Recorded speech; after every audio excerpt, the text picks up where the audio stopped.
ಸಂತೋಷವಾಯಿತು. ಹಲ್ಲೆಲೂಯಾ. ದೇವರ ಪರಿಶುದ್ಧವಾದ ನಾಮಕ್ಕೆ ಮತ್ತೊಂದು ಸಾರಿ ಸಾಗಲಿ. ಪ್ರಿಯ ದೇವರ ಮಕ್ಕಳೇ, ಮತ್ತೊಂದು ಸಾರಿ ನಿಮ್ಮೆಲ್ಲರನ್ನು ದೇವರು ನಮಗೆ ಮುಖಾಮುಖಿಯಾಗಿ ನೋಡೋಕೆ ಅವಕಾಶವನ್ನು ಕೊಟ್ಟಿದ್ದಾನೆ.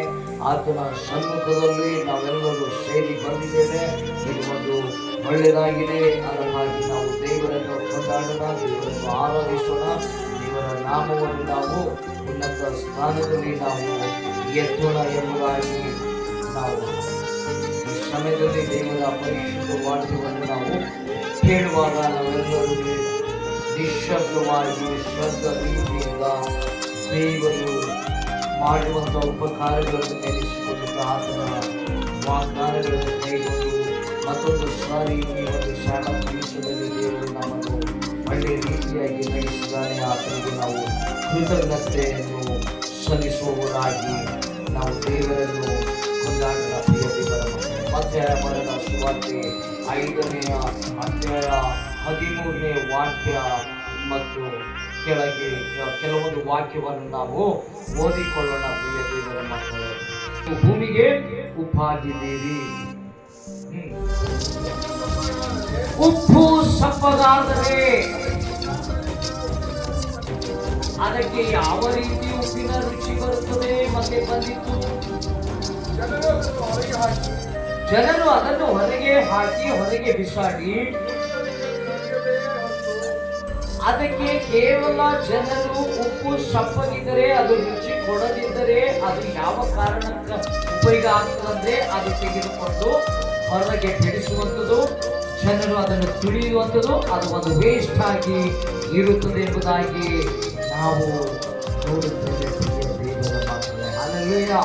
ಅಂದರೆ ದೇವರು ಹೇಳ್ತಾ ಇದ್ದಾನೆ, ನೀನು ಲೋಕಕ್ಕೆ ಉಪ್ಪಾಗಿದ್ದಿ, ಹೊರತು ನೀನು ಲೋಕಕ್ಕೆ ಸಪ್ಪಗೆ ಆಗಲಿಲ್ಲ ಎಂಬುದಾಗಿ.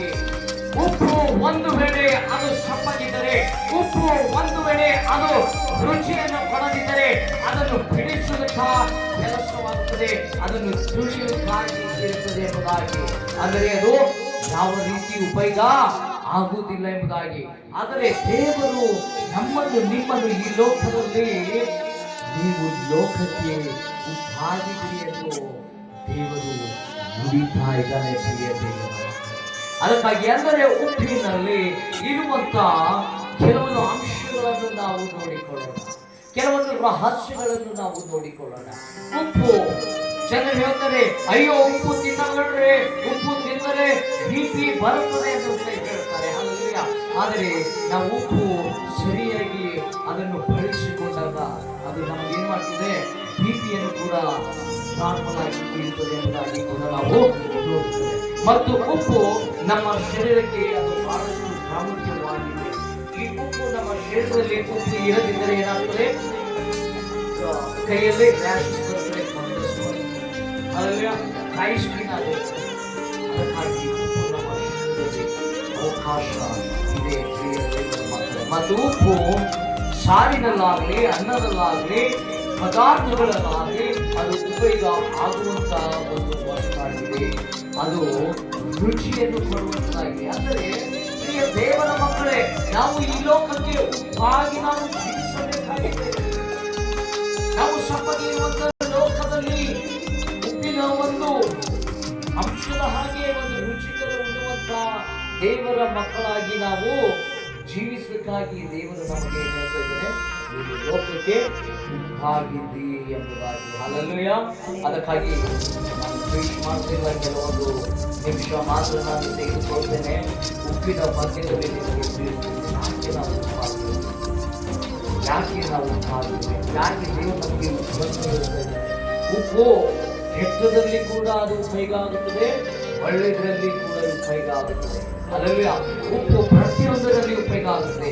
ಅದು ಸಿಹಿ ಪದಾರ್ಥದಲ್ಲಾಗಲಿ, ಅದು ಖಾರ ಇದ್ದಿನ ಪದಾರ್ಥದಲ್ಲಾಗಲಿ, ಅದು ಪ್ರತಿಯೊಂದರಲ್ಲಿ ಅದು ಉಪಯೋಗ ಆಗುತ್ತದೆ. ಅದರಲ್ಲಿ ಅಂದರೆ ಅದು ಒಳ್ಳೆಯದರಲ್ಲಿ ಕೆಟ್ಟದರಲ್ಲಿ. ನಾವು ಈ ಲೋಕದಲ್ಲಿ ಕೆಟ್ಟ ಜನಗಳ ಮಧ್ಯದಲ್ಲಿ ವಾಸವಾದ, ಕೆಟ್ಟ ಒಂದು ಎನ್ವೈರನ್ಮೆಂಟ್ ನಲ್ಲಿ ವಾಸ ಮಾಡುವಾಗ ನಮ್ಮ ನಿಮ್ಮ ವಿಶ್ವಾಸವು ಕ್ರಿಸ್ತೇಸುವಿನ ಮೇಲೆ ಇದ್ದು ನಾವು ಆ ಒಂದು ದೇವರ ವಾಕ್ಯವನ್ನು ನೆನಪು ಮಾಡಿಕೊಂಡು ನಾವು ಆ ವಿಶ್ವಾಸದಲ್ಲಿ ಇಟ್ಟು ನಾವು ರುಚಿಕರವಾಗಿ ಅವರ ಸಮಸ್ಯೆಗಳಲ್ಲಿ